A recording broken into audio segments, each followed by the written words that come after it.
We got him. We got him, John. We heard him in here. Hello, Houston. Slippy and Charlie Brown are hugging each other. Roger that. We heard him down here.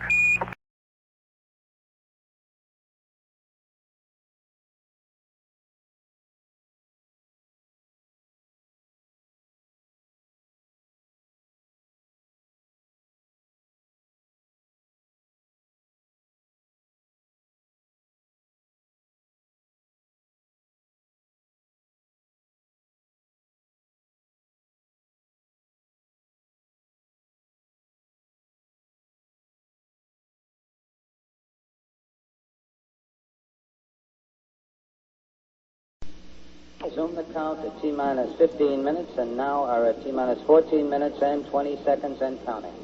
The systems are looking good. We are still attempting to receive more information on the two different decisions that were officially made. There was an official postponement called. There was a test that was being run shortly thereafter on the nitrogen bottle. It was determined after a discussion and a further look at the records that the nitrogen bottle appeared to be acceptable in its present position, and as a result, the decision was made to proceed even though previously an official scrub had been called. We're now coming up on T-minus 13 minutes, 40 seconds and counting. This is Apollo Saturn Launch Control. And they found a means to correct that. Apparently they found a means to at least accept, if not correct, what is a more than normal rapid deterioration in nitrogen pressure, which provides a gaseous pressure to operate certain valves in the vehicle during flight. Anyway, we are counting again, and it is T-minus 12 minutes and 11 seconds and counting. With a liftoff, that would make liftoff at about 11:11 EST this morning. This is the third effort to get this vehicle off the ground, the first test flight of the Apollo moonship. The Apollo spacecraft designed for 3 astronauts and designed to take them on the 6-day voyage out to the moon and back. But before any astronauts can be put aboard, we have to know first whether this configuration of vehicles, 3 different rockets... Mr. McGee, can I be heard? 4. Yes, Frank, go ahead. Oh, I'm sorry, Merrill. I was trying to contact someone here in our own control setup. Why don't you please go ahead and I'll try some other means. Thank you. The first problem here is to find out if these vehicles will operate, these rockets, these booster rockets, and then to find out if that spacecraft itself, the Apollo spacecraft, is stable in flight, and finally, whether it can withstand the terrific speeds and temperatures of re-entering the Earth's atmosphere from outer space.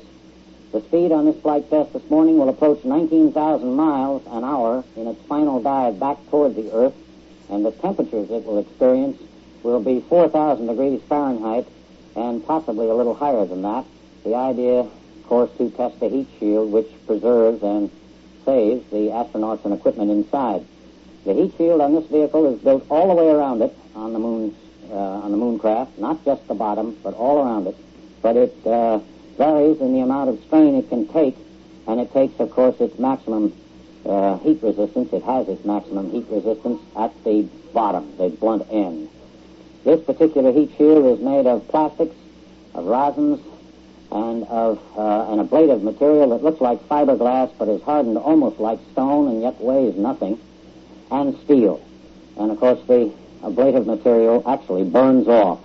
As one of the experts here described it, it's like the charring of a log in a fireplace when the vehicle dives back through the Earth's atmosphere, the moon spacecraft itself. That's the only part that will be recovered out of this vehicle you see before you now.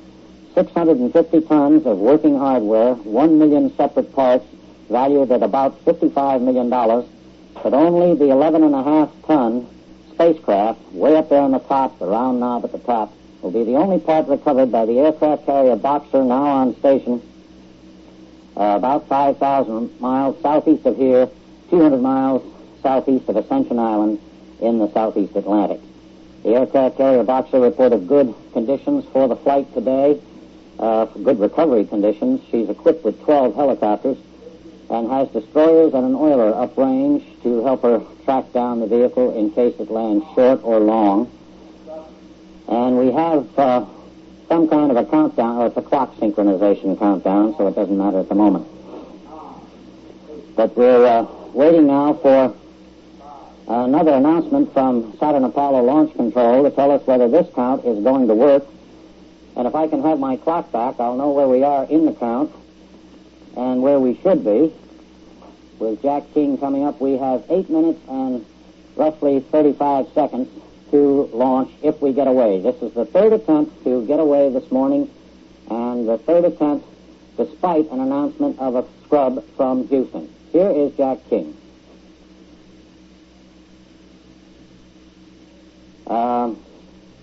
And I am told that this may be only an electrical bug that is bothering the nitrogen bottle. We'll get into that in a few moments and try to explain that to you, if we can. And first, let's get the word officially and go over now to the voice of Saturn Apollo Launch, Jack King. This is Apollo Saturn Launch Control. We're at T-minus 8 minutes and counting. T-minus 8. A countdown appears to be going well at this time as we once again make some calibration checks of telemetry. At this point also, and just prior to resumption of the count, a look was taken at our launch window. A determination was made that if we get off at the appointed time, now some 7 minutes and 33 seconds from now, there still will be some 2 hours of daylight left in the recovery area some 200 miles east of Ascension Island, and the project of officials have determined that this will be acceptable if we are able to continue to a successful count at this time. We are now at T-minus 7 minutes and 15 seconds and counting. This is Apollo Saturn Launch Control. Well, that explains that, but now let's explain how they've gotten around the nitrogen bottle. What they've done is, in effect, shorted out the wire, which is the electrical readout to the computer of what the nitrogen bottle is doing, and they're going to try to go with it as is, and they have, of course, adequate pressure, or they wouldn't even attempt it. But it is amazing that they announced first the cancellation of this flight and then rescheduled it and put it right back up again by this wire trick of reading out eliminating the nitrogen readout so it doesn't make the computer cut everything off at the last minute. Well, it's been a rather unusual day. 4 seconds before liftoff the first time this morning, 5 minutes and 34 seconds before liftoff the second time this morning. Now we're trying again. You may see some aircraft, some chase planes up in the sky as we track this vehicle for you this morning. If you do, I'd like to tell you that there are 6 of the astronauts in those chase planes.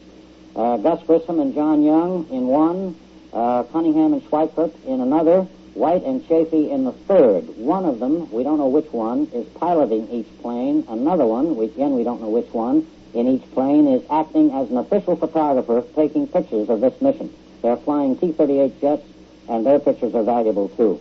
Merrill? Yes, Frank. Welcome aboard. I'm glad to have you. Sir?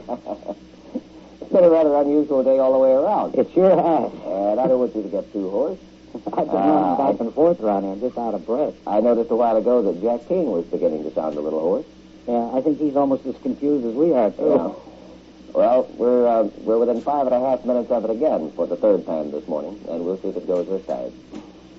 Just wanted you to know that we were on board, Merrill, and watching Thanks, Frank. and listening. We have Jack King coming up in about another 15 seconds or so with another announcement. At least we're past one point where we had to stop this morning, and we're still going strong. Yeah, this route is strewn with shutdowns. Here is Jack King. This is Apollo Saturn Launch Control. We are T-minus 5 minutes and counting. T-minus 5. Here in the blockhouse, we have received clearance to launch. We have received clearance to launch from both the range and the launch director of the mission. Also, here at the 5-minute mark, the spacecraft has gone on internal power. We now switch you to the Mission Control Center in Houston. This is Mission Control in Houston. A little bit more on the downrange situation. We're all green on the network of stations going down the island chain in the Atlantic. The Boxer, which earlier had been running through some heavy showers, reports now the showers have halted. Those winds, which had been gusting up to 20 knots, are now down to a much more acceptable level, about 15 knots. All in all, the situation looks quite green and go at T-minus 4 minutes and 7 seconds. Merrill? Yes, Frank. Just thinking back, I can't recall any time when they've had an official scrub of a flight and then rescind that order and decide to go ahead again. Can you? No, that's the first thing I said when we came back on the air. I had to emphasize that point to someone who believed me. But it does emphasize their determination to get this one off today if it's at all possible. They're sure going to try now.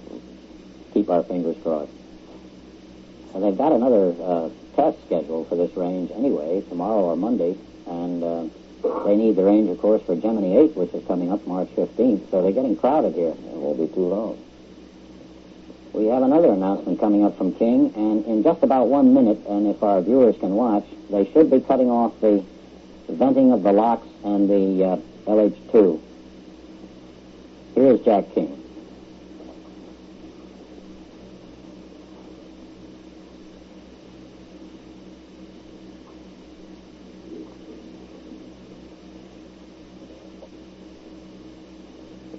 He fooled me on the timing this time. This is Apollo Saturn Launch Control. We're at T-minus 3 minutes and counting. T-minus 3. At this point in the countdown, we have already received our clearance for launch. The range dispatch system, the dispatch system aboard the launch vehicle, is ready for flight. We now have, coming up on T-minus 2 minutes and 34 seconds and counting, we are on the automatic sequence within the launch vehicle. All is automatic from here on down to T-minus 3 seconds, where we get the ignition of the 8 engines in the first phase. T-minus 2 minutes and 20 seconds and counting. The telemetry recorders are all on in the blockhouse and for tracking at this point.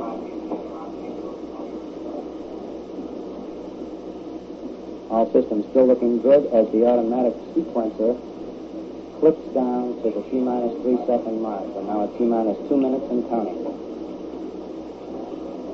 Job here in the blockhouse at the present time is strictly monitoring as all sequences from here on down are automatic. Now T-minus 1 minute and 43 seconds and counting. Leading up to the final moments of flight, once again we will have the power transfer when the launch vehicle goes on internal power at the T-minus 28 second mark. We have just now passed T-minus 90 seconds and counting. T-minus 80 seconds and counting.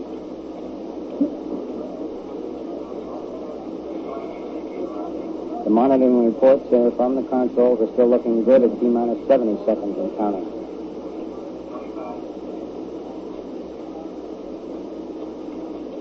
T-minus 60 seconds and counting. T-minus 60.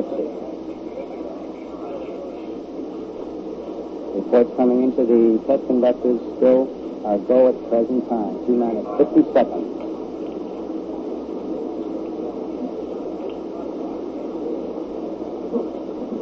T-minus 40 seconds and counting. All recorders are on at the present time.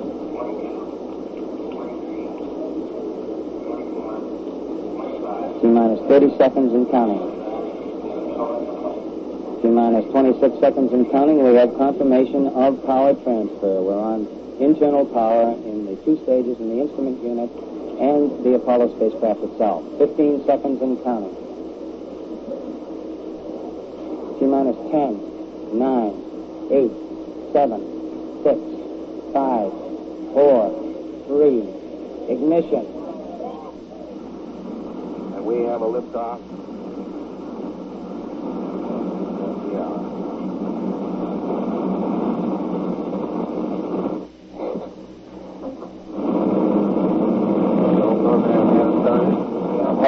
From Houston is describing the early stages of the flight.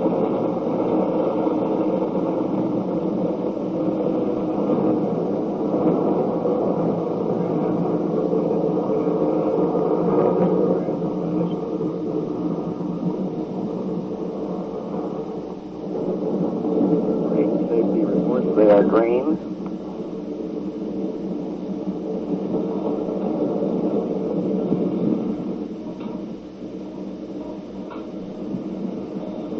Seconds, coming up on max Q. March 1 minute. That's 1.25 million pounds of rocket, spacecraft, and fuel hurtling skyward. It's about 7.5 miles high now, traveling about 1,000 miles an hour. The green report. It will reach more than 18,000 miles an hour and travel a distance of 5,500 miles in a bit under 40 minutes. That's the biggest one we've ever put up. In about 1 minute from now, the first stage engines should begin cutting off. In that short time since liftoff, which would be a bit over 2 minutes, they would have burned more than 100,000 gallons of fuel.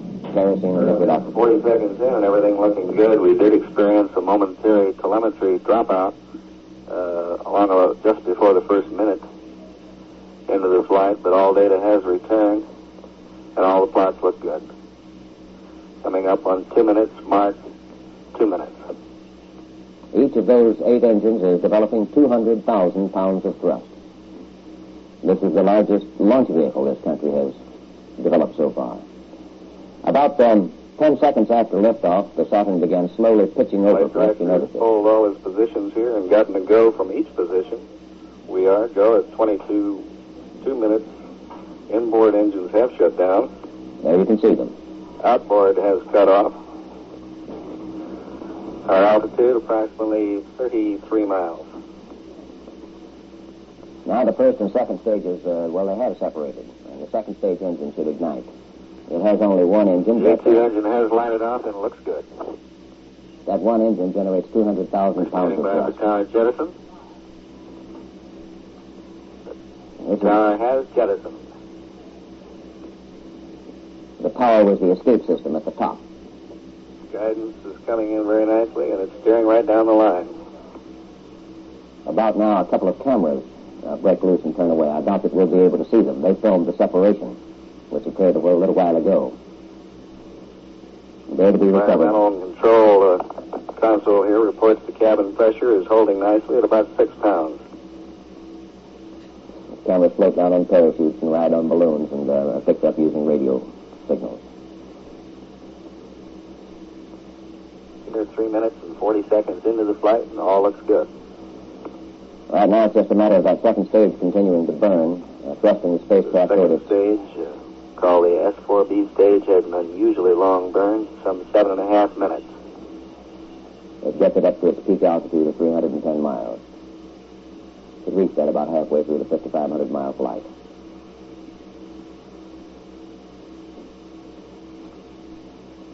And we're seeing the picture for an unusually long time today, too. Although we did lose a few seconds of it right after liftoff.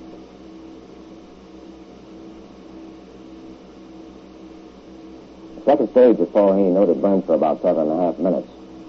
And then the second stage in the spacecraft remained joined 4 for minutes, about 4 30 minutes seconds after into the that. flight, and we still look good.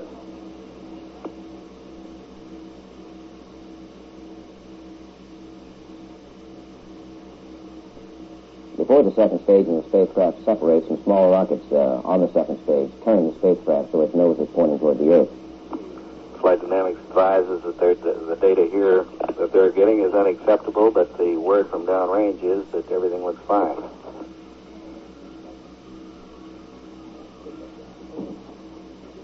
Five minutes, 4 seconds into the flight.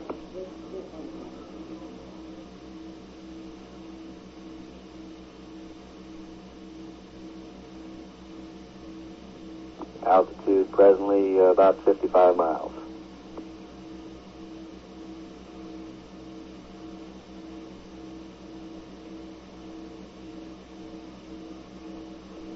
Pit director again polling his positions here, and he gets all goes. You can still see it, that tiny little bright dot wavering around in the middle of your screen there now. Flight director just observed, it looks like we're on the money.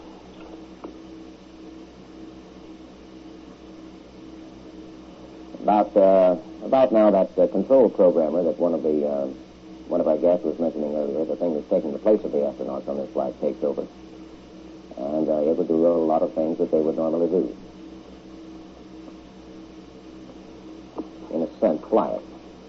And at 6 minutes and 11 seconds into the flight, we stood good on all channels.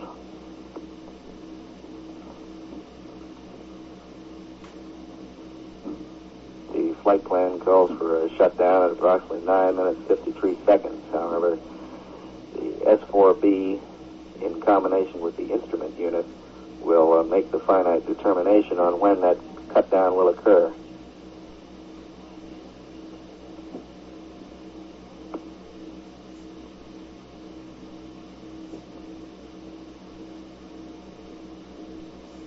Flight Dynamics now is picking up some pitch error. They're reporting as much as 10 degrees in pitch. Still acceptable.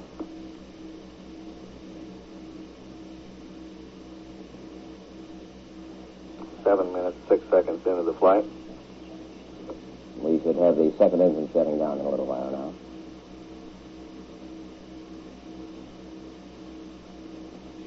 We're now predicting cutoff on this S4B stage at 10 minutes, 10 seconds into the mission. We're now at 7 minutes and 30 seconds.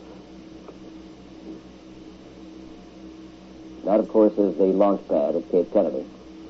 Still some smoke, it looks like, rising there. They usually have some small fires in connection with one of these launchings.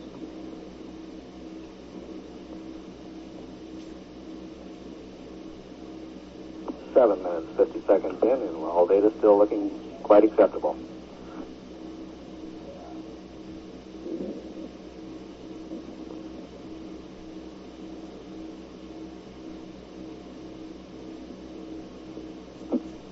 Flight director again has polled all his consoles here in the Mission Control Center. They all gave him a go. He's advised the Rosenau Victor, parked 3,500 miles downrange, that we are go. Our go. Well, man, it took some doing, but they got it off.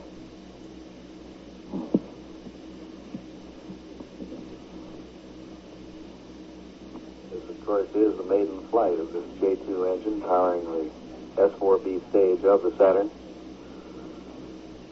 And a very acceptable performance. We're a little less than 100 seconds away from cutoff of the S4B stage.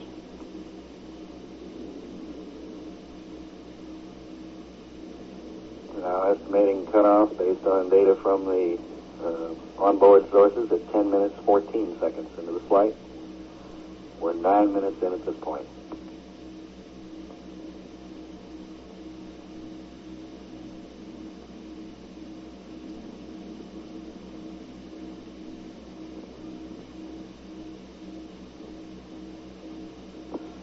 After a final status check prior to cutoff, all elements give the flight director a resounding go.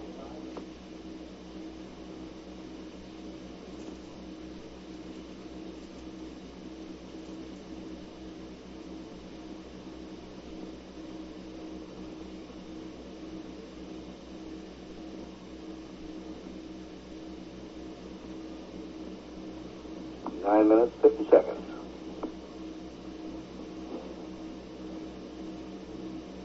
I have a new predicted cutoff of 10 minutes, 5 seconds.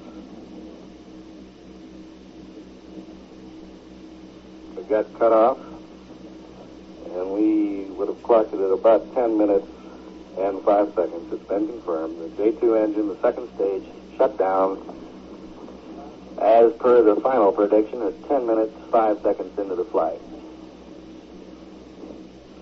And the pitch down program has been initiated. The vehicle is pitching over at 1 degree per second. Flight director has just advised we will go ahead for a normal sequence flight.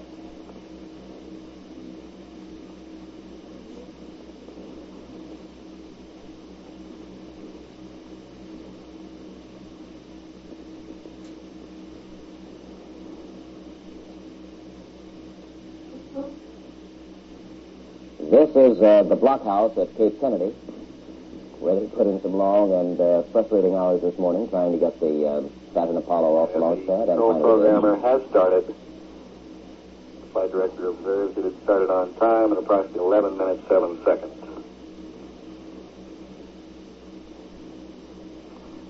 That control programmer is a little black box showing where the astronauts might be. Controlled by this programmer on board the spacecraft.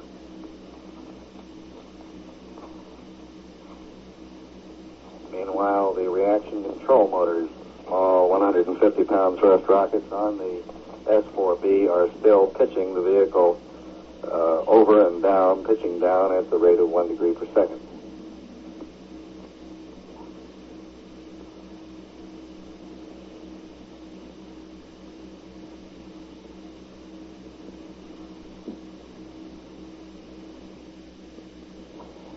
So finally, it's up there. The first Apollo moonship is in flight, 46,000 pounds of it, with some automatic instruments called a control programmer, actually taking the place of the astronauts. It has been done.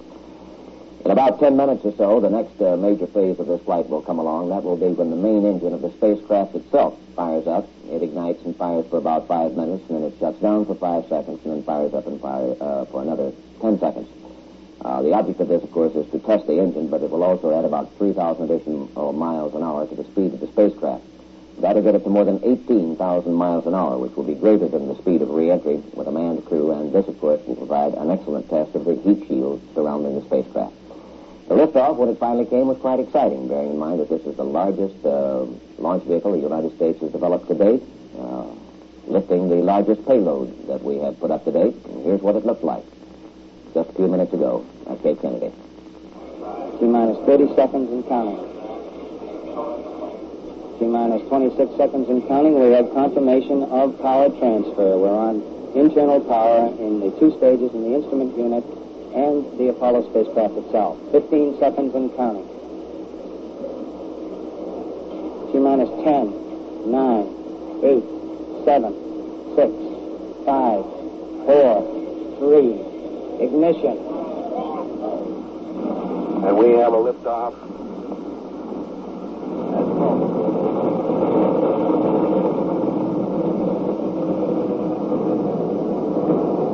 Roll program has been completed, and the pitch program has been initiated.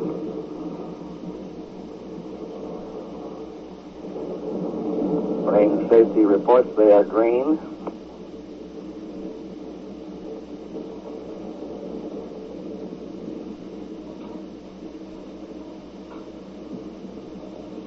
Seconds coming up on max Q. March 1 minute.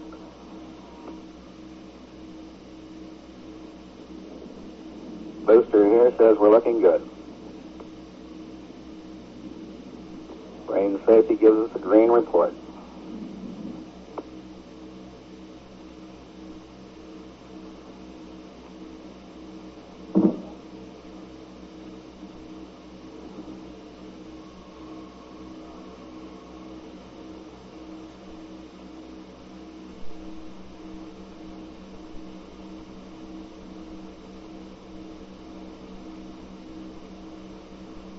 Well, a minute and 40 seconds in and everything looking good. We did experience a momentary telemetry dropout just before the first minute into the flight, but all data has returned and all the plots look good.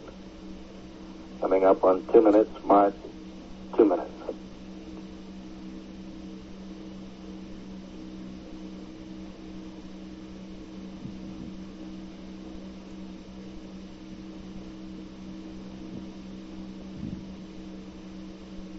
Flight director has pulled all his positions here and gotten a go from each position.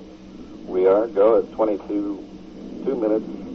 Inboard engines have shut down. Outboard has cut off. Our altitude approximately 33 miles.